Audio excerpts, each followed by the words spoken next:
Hi guys, എല്ലാവർക്കും നമസ്കാരം. എന്താ എല്ലാവർക്കും സുഖമല്ലേ? ഇവിടെ ഞാനും എൻ്റെ ഹസ്ബൻഡും സുഖമായിട്ടിരിക്കുന്നു. അങ്ങനെ ഞങ്ങൾ മാത്യൂസ് ഹോമിന്റെ അന്തേവാസികളായി കഴിഞ്ഞിരിക്കുകയാണ്. ഒരു വറിയുമില്ലാതെ ഇനിയിപ്പോൾ എവിടെയൊക്കെ ടൂറിന് പോകണം, അല്ലെങ്കിൽ എവിടെയൊക്കെ ഷോപ്പിങ്ങിന് പോകണം എന്നൊക്കെയാണ് ഇപ്പോഴത്തെ ചിന്ത. അപ്പോൾ കഴിഞ്ഞ വീഡിയോയിൽ ഞാൻ മാത്യൂസ് ഹോമിലെ ഏദൻ തോട്ടത്തെ കുറിച്ച് പറഞ്ഞില്ലേ? എനിക്കതെല്ലാം കണ്ടപ്പോൾ ഒരു ഏദൻ തോട്ടം പോലെയാണ് തോന്നിയത് കേട്ടോ. അങ്ങനെ എന്നെ പോലെ ഈ പറമ്പിൽ കൂടെയും ഒക്കെ നടക്കാൻ ഇഷ്ടമുള്ളവർക്ക് പറ്റിയ ഒരു സ്ഥലമാണ്. നമുക്ക് ഇഷ്ടം പോലെ നടക്കാനായിട്ട് സ്ഥലമുണ്ട്. അത് നിരപ്പായ സ്ഥലമാണ്. അതെന്നെ ഭയങ്കരമായിട്ട് അങ്ങ് ആകർഷിച്ചു. ഇങ്ങനെ ഈ പറമ്പിൽ കൂടെ ഒക്കെ നടക്കുമ്പോൾ ഞാൻ എൻ്റെ ബാല്യകാലമാണ് ഓർക്കുന്നത്. കാരണം ഞങ്ങൾക്ക് കുറച്ച് പറമ്പെല്ലാം ഉണ്ടായിരുന്നു. അപ്പൊ ഞങ്ങള് സിബ്ലിങ്സ് എല്ലാവരും കൂടി പറമ്പിൽ കൂടി എല്ലാം ഓടുകയും ചാടുകയും എല്ലാം ചെയ്തിരുന്നതാണ്. എന്നെ പോലെ പറമ്പിൽ കൂടെ നടക്കാൻ ഇഷ്ടമുള്ളവരാണെങ്കിൽ ഭയങ്കര രസമായിരിക്കും കേട്ടോ. കൂട്ടത്തില് ഒരു പേരക്കയോ ഒരു ലച്ചിപ്പഴമോ അല്ലെങ്കിൽ ഒരു ചെറിയോ എന്തെങ്കിലും ഒന്ന് ഞുണഞ്ഞുകൊണ്ടും കൂടെ നടക്കുമ്പോൾ നമ്മൾ ശരിക്കും ആ ബാല്യകാല സ്മരണകൾ ഇങ്ങനെ ഓടിയെത്തുകയാണ്. അപ്പൊ ഞാൻ ഈ വിവരങ്ങളൊക്കെ എന്റെ സിസ്റ്ററിനോട് പറഞ്ഞു, അമേരിക്കയിലുള്ള എന്റെ സിസ്റ്ററിനോട് പറഞ്ഞപ്പോൾ അവൾക്ക് അവിടെ ഇരിക്കപ്പുറതിയില്ല, എത്രയും വേഗം ഇവിടെ വന്നാൽ മതി എന്നും പറഞ്ഞുകൊണ്ടാണ് എന്റെ സിസ്റ്റർ ഇരിക്കുന്നത്. അതൊക്കെ പോട്ടെ. ഞാൻ നേരത്തെ പറഞ്ഞത് മാത്യൂസ് ഹോമിന്റെ ഫ്രണ്ടിലെ കാഴ്ചകളും നടക്കാനുള്ള സ്ഥലങ്ങളൊക്കെയാണ്. ഇനി ബാക്കിലെ കാഴ്ചകളെ പറ്റി പറയാം. എന്ന് പറഞ്ഞാൽ ഒരു വണ്ടർഫുൾ പാർക്കുണ്ട്. അവിടെയും നമ്മൾക്ക് ഈവനിങ്ങിൽ പോയി ഇരുന്നാൽ ധാരാളം സ്ഥലം നമ്മുടെ ഫ്രണ്ട്സ് ഇതിനകത്തെ അന്തേവാസികളുമായിട്ട് പോയിരുന്ന് നമ്മുടെ സങ്കടങ്ങളും സന്തോഷങ്ങളും ഒക്കെ പങ്കുവയ്ക്കാൻ പറ്റിയ ബെസ്റ്റ് ആയിട്ടുള്ള ഒരു പ്ലേസ് ആണിത്. മാത്യൂസ് ഹോമിന്റെ പോർച്ചിൽ നിന്ന് ഇറങ്ങിക്കഴിഞ്ഞാൽ ഉടൻ തന്നെ നല്ല ടൈൽസ് എല്ലാം പാകിയ നല്ല പേയ്മെന്റ് ആണ്. ഇതുവഴി നടന്ന് പാർക്കിൽ ചെല്ലുന്ന അങ്ങ് വരെയും ഇതുപോലെ ടൈൽസ് ഇട്ട് നല്ല ഭംഗിയാക്കി ഇട്ടിരിക്കുകയാണ്. അതുകൊണ്ട് വീൽ ചെയറും കൊണ്ട് വേണേലും പോകാൻ പറ്റും. എൻ്റെ ഹസ്ബൻഡിന് ഇപ്പോൾ ഇതിലൂടെ ഓടിച്ചുകൊണ്ട് പോകാനായിട്ട് നല്ലവണ്ണം സാധിക്കുന്നുണ്ട്. അതുപോലെ തന്നെ നമ്മൾക്ക് നടന്നു പോകാനായിട്ട് ഒരു തടസ്സവും ഇല്ലാതെ കല്ലേലോ മുള്ളേലോ ഒന്നും തട്ടിയൊന്നും വീഴാതെ ഈവൻ കാലിലൊന്നും അഴുക്ക് പോലും പറ്റാതെ പോകാനായിട്ടുള്ള സൗകര്യമുണ്ട്. പുറകുവശത്തോട്ട് വന്നപ്പോൾ തന്നെ നല്ല കാറ്റാണ്. ഇത് കണ്ടോ, വാഴയിലൊക്കെ ആടുന്നത്. ഇത് 4:30 മണി ആയതേ ഉള്ളൂ സമയം. 4 മണി കാപ്പിയും പലഹാരവും ഒക്കെ കഴിച്ചിട്ട് എല്ലാവർക്കും ഇതിലൂടെ വന്നൊന്ന് പാർക്കിലോട്ടാണ് സാധാരണ ആളുകൾ പോകാറുണ്ട്. ഇപ്പം ചൂടാണെന്നും പറഞ്ഞുകൊണ്ടാണ് ഇച്ചിരൂടെ വൈകുന്നത്. അല്ലെങ്കിൽ ഇവിടെയുള്ളവരൊക്കെ പാർക്കിൽ വന്ന് കുറച്ച് നേരം സൊറ പറഞ്ഞൊക്കെ ഇരിക്കാറുണ്ട്. വാസവം പറഞ്ഞാൽ ഇങ്ങോട്ട് ഈ പുറകിലോട്ട് വരുമ്പം തന്നെ നല്ല കാറ്റുള്ളതിനാലുണ്ടല്ലോ ആ ചൂടിൻ്റെ ആധിക്യത്തിന് ഒത്തിരി കുറവുണ്ട്. ഇപ്പം ഇത് പാർക്കിലോട്ട് പോകുന്ന വഴിയാണ്. എത്ര ഭംഗിയാണെന്ന് നോക്കിക്കേ. ടൈൽസ് എല്ലാം ആയിട്ട് പേയ്മെൻറ്റ് നല്ല ഭംഗിയായിട്ട് ചെയ്തിരിക്കുവാണ്. ഇത് കണ്ടാൽ തന്നെ നമ്മൾക്ക് പാർക്കിൽ പോകാൻ തോന്നൂല്ലേ? ഇതിന് 2 സൈഡിലും വാഴത്തോട്ടങ്ങളാണ്. കൂട്ടത്തിൽ വേറെ വൃക്ഷങ്ങളും ഒക്കെ ഉണ്ട് കേട്ടോ. പാർക്കിലോട്ടുള്ള ഗേറ്റ് കഴിഞ്ഞ് വരുമ്പോൾ 2 സൈഡിലും പൂച്ചെടികളും പൂക്കളുമായി വർണ്ണശബളമായ ഒരു പാർക്കാണിത്. നിങ്ങളൊരു കാര്യം ഓർക്കണം, ഇതിപ്പോൾ കൊടും വേനലാണ്. പക്ഷേ ഈ പാർക്ക് കണ്ടെന്നാൽ വേനലാണെന്ന് വല്ലതും തോന്നുമോ? അത്രയ്ക്കും കാര്യമായിട്ടും നല്ലതായിട്ടുമാണ് ഈ പാർക്ക് വെച്ചിരിക്കുന്നത്. ഇടയ്ക്കിടയ്ക്ക് ചാരി ബെഞ്ചുകളുമുണ്ട്. അതുപോലെ തന്നെ ഇവിടെ ഒരു ബാത്റൂമും ഉണ്ട്. ഇപ്പം നമുക്ക് അത്യാവശ്യത്തിന് ബാത്റൂമിൽ പോകണമെങ്കിൽ പോലും അതിനുള്ള സൗകര്യവും ഉണ്ട്. അത് കഴിഞ്ഞിട്ട് പിന്നെ ഈ സൈഡിലെ ചെടികൾക്ക് അപ്പുറത്താണെങ്കിൽ ഫ്രൂട്ട് ട്രീസ് ഒക്കെ ഉണ്ട്. വാഴകൾ ഇഷ്ടം പോലെയുണ്ട്. വാഴയൊക്കെ നല്ലപോലെ കുലച്ച് നിൽക്കുകയാണ്. ഇങ്ങോട്ട് വന്നപ്പോൾ തന്നെ നമുക്ക് നോക്കി അറിയാം ഭയങ്കര കാറ്റാണ്. വാഴയിലെല്ലാം അങ്ങോട്ട് കീറിയിരിക്കുന്നത് കണ്ടോ. പാർക്കിൻ്റെ അങ്ങേറ്റത്തൊരു വളച്ചുവാതിലുണ്ട്. അതിൽ reverend father Abraham Kottuparambil Presley Ruby Park എന്നെഴുതി വെച്ചിട്ടുണ്ട്. ഇവിടെ നിന്ന് നോക്കുമ്പോൾ ഈ പാർക്കിന് ഭയങ്കര സൗന്ദര്യമാണ് അല്ലേ? നിങ്ങൾ തന്നെ നോക്കിക്കേ. മഞ്ഞ ഇലകളുള്ള ചെടികളും അത് മഞ്ഞ പൂക്കളും ഒക്കെ ആയിട്ട് എന്തോ ഒരു ഭംഗിയാണെന്ന് നോക്കിക്കേ. ഈ ചെടികളുടെ എല്ലാം പുറകിൽ നല്ല ഫ്രൂട്ട് ട്രീസ് എല്ലാം ഉണ്ട്. കടപ്പിലാവ് നിൽക്കുന്നു. അതുപോലെ ആവക്കാഡോയുടെ മരമുണ്ട്, ജാതിയുണ്ട്, പിന്നെ സപ്പോട്ട മരമുണ്ട് എന്ന് വേണ്ട, യു നെയിം ഇറ്റ്.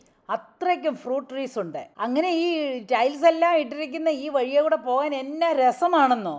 അപ്പോൾ അതിനകത്തോട് നടക്കുമ്പോൾ തന്നെ നമുക്ക് ഭയങ്കരം ഒരു എനർജി കിട്ടുന്നതാണ്. ഈ ചെടികളെയും പൂക്കളിനെയും ഒക്കെ തലോടിയും വർത്തമാനം പറഞ്ഞുമൊക്കെ പോയാൽ നമ്മുടെ മുഖത്ത് ഒരു ചെറു മന്ദഹാസം താനേ വിടരും. ഇത് കണ്ടപ്പോൾ വേനലാണ്, മഴയില്ല, വരൾച്ചയാണ് എന്നൊക്കെ പറയാൻ തോന്നുമോ? അതുപോലെ ഇവിടെ മന്ദമാരുതൻ കണ്ടിന്യൂസ്ലി തഴുകിക്കൊണ്ടിരിക്കുന്നതിനാൽ ഞാൻ അറിയാതെ ഇച്ചിരി സാഹിത്യം പറഞ്ഞു പോയതാണ് കേട്ടോ, ക്ഷമിക്കണം. നല്ല സുഖമാണെന്ന് ഇവിടെ ഇരിക്കാൻ. ഇവിടെ ഇരുന്നാൽ ഒട്ടും വിയർക്കത്തേ ഇല്ല കേട്ടോ. അതുപോലെ തന്നെ ഇവിടെ ഊഞ്ഞാലും കസീബോസും ഒക്കെയുണ്ട്. 3 കസീബോസ് ഉണ്ട്. അവിടെയൊക്കെ ആണെങ്കിലും ബെഞ്ചൊക്കെ ഉണ്ട്. അപ്പം നമുക്ക് അവിടെ ഇരുന്ന് വർത്തമാനം പറയാനായിട്ടൊക്കെ സാധിക്കും.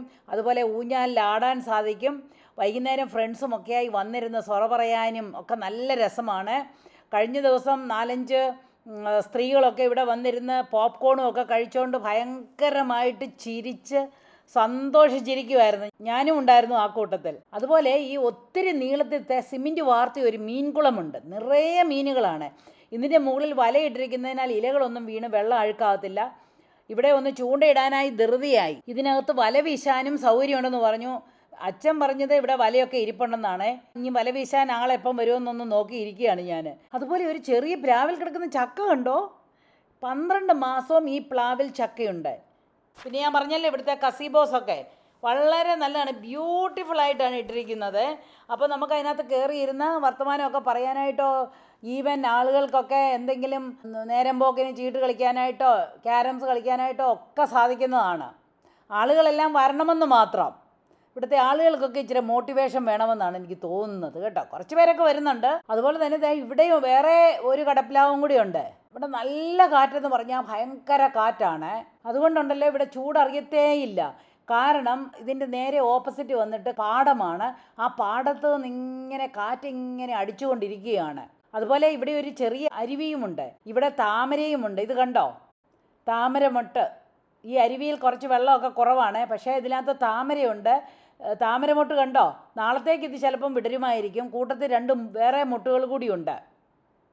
ഇവിടുത്തെ പാടത്തിലെ കൊയ്ത്തൊക്കെ കഴിഞ്ഞ് കിടക്കുകയാണ്. ഇനി മഴയൊക്കെ വന്നു കഴിഞ്ഞായിരിക്കും കൃഷി ഇറക്കുന്നത്. ശരിക്കും പറഞ്ഞു കഴിഞ്ഞാൽ ഉണ്ടല്ലോ, ഇവിടെ ഈ കാറ്റ് അടിച്ച് ഇങ്ങനെ ഇരുന്ന സ്ഥലകാല ബോധം പോലും ഇല്ലാതെ നമ്മൾ മതിമറന്ന് ഇവിടെ അങ്ങ് ഇരുന്ന് പോകും. ഇത് ശരിക്കും അത്രയ്ക്ക് നല്ല ഭംഗിയായിട്ടുള്ള ഒരു പാർക്കാണിത്. ശരിക്കും റവറൻ ഫാദർ എബ്രഹാമിനെയും റവറൻ ഫാദർ മാത്യുവിനെയും അഭിനന്ദിക്കാതിരിക്കാൻ പറ്റത്തില്ല. കാരണം എന്തോ ഒരു ദീർഘവീക്ഷണത്തോടെ കൂടിയാണ് ഈ സീനിയർ ഹൗസ് പണി ചെയ്യിപ്പിച്ചിരിക്കുന്നത്. ഇവിടുത്തെ അന്തേവാസികൾക്കൊക്കെ നടക്കാനും എൻജോയ് ചെയ്യാനും വൈകുന്നേരങ്ങളിൽ കൂട്ടമായിട്ടിരുന്ന് സൊറ പറയാനും അല്ലെ സങ്കടങ്ങളും സന്തോഷങ്ങളും ഷെയർ ചെയ്യാനായിട്ടും എന്തുമാത്രം ഓപ്പർച്യൂണിറ്റീസ് ആണെന്നറിയാമോ. ആളുകൾ എല്ലാവരും വന്നാൽ മാത്രമേ അതിന് സാധിക്കത്തുള്ളന്നേ ഉള്ളൂ. ഞാനിന്നേരം പറയുമായിരുന്നു, അതുകൊണ്ട് 4 മണി പലഹാരമൊക്കെ ഒന്ന് കഴിച്ചാലും സാരമില്ല, ഈ പാർക്കിൽ കൂടെ നടന്ന് നമ്മുടെ കാലറീസൊക്കെ ഒന്ന് ബേൺ ചെയ്യാവുന്നതാണ്. അങ്ങനെ എല്ലാ വിധത്തിലും സീനിയർ സിറ്റിസൺസിന് സന്തോഷമായി ജീവിക്കാൻ പറ്റിയ ഒരിടമാണ് മാത്യൂസ് ഹോം. ഇത് തികച്ച് എൻ്റെ അഭിപ്രായമാണ്, എൻ്റെ അനുഭവമാണ് ഞാൻ പറയുന്നത്. മറ്റുള്ളവരൊക്കെ എങ്ങനെ കാണുമെന്ന് അറിയത്തില്ല. എനിക്കും ഹസ്ബൻഡിനും ഇത് വളരെ പോസിറ്റീവായിട്ടുള്ള ഒരു പ്ലേസ് ആയിട്ടാണ് കാണുന്നത്. ഞങ്ങൾക്ക് എന്താണെങ്കിലും ഇത് വളരെ സന്തോഷകരമായ ഒരു പ്ലേസാണ്. നമുക്ക് ഇത്രയും പ്രകൃതി ഭംഗിയും ഇത്രയും ഇറങ്ങി നടക്കാനും ഇത്രയും ഫ്രഷ് എയർ ശ്വസിക്കാനും ഒക്കെ ആയിട്ടുള്ള ഒരു സ്ഥലമാണിത്. അതുപോലെ തന്നെ ഈ പാർക്കിന് നടുവിൽ ഒരു ഗ്രോട്ടോയുമുണ്ട്, മാതാവിൻ്റെ പടമൊക്കെ ഉള്ളത്. എവിടെയാണെങ്കിലും അത് കാണുമ്പോൾ നമുക്കൊന്ന് പ്രാർത്ഥിക്കാനാണേലും തോന്നിപ്പോവും. അപ്പോൾ മാത്യൂസ് ഹോമിൻ്റെ ഫ്രണ്ടിലാണെന്ന് പറഞ്ഞാലും ബാക്കിലാണെന്ന് പറഞ്ഞെന്നാലും ഇഷ്ടം പോലെ സ്ഥലമുണ്ട്. അപ്പോൾ ഇത്രയൊക്കെയാണ് മാത്യൂസ് ഹോമിൻ്റെ വിവരങ്ങൾ. ഇപ്പം നിങ്ങൾക്കൊരു ഏകദേശം ഒരു ഐഡിയ കിട്ടിക്കാണുമല്ലോ മാത്യൂസ് ഹോം എന്താണെന്നുള്ളത് അല്ലേ. ഇതുപോലെയുള്ളത് പല ഇടങ്ങളും കാണുമായിരിക്കാം കേട്ടോ, എനിക്കറിയത്തില്ല. ഞാനിവിടെ ആയതുകൊണ്ട് എൻ്റെ അനുഭവം ഞാൻ പറഞ്ഞെന്ന് മാത്രമേ ഉള്ളൂ കേട്ടോ. ഓക്കെ, അപ്പോൾ അടുത്തൊരു വീഡിയോയുമായി വരുന്നത് വരെ ബായ്.